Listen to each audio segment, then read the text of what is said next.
Ma'am, there had been speculations about the President's health lately. Kamusta na po ang Pangulo? Kung makikita niyo po, yan naman po ay talagang pinapakalat, siguro para palabasin na ang Pangulo ay hindi maganda ang kalusugan, not in good health. Mapapansin niyo po, siguro po kahit po yung mga media, halos araw-araw naman po ay nakikita ninyo ang Pangulo sa kanyang mga activities at sa kanyang pagsama dito sa alyansa. Maliban dyan ay mayroon pa rin po siya mga meeting, kasama po kami. At sa aking perspektibo, dahil nakakasama tayo mismo ng Pangulo, maganda po ang kalusugan ng ating Pangulo. Dahil kung hindi po maganda ang kalusugan ng ating Pangulo, malamang ay hindi na po siya nakakaganap ng kanyang mga tungkulin sa araw-araw.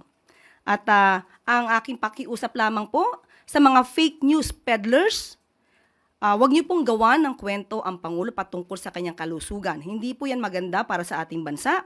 Dapat po ipagdasal pa po natin na maging maganda ang kalusugan ng mga namumuno sa atin. At iwasan po nila na magbigay ng speculation kahit hindi po doktor ay nagpapakadoktor sa social media.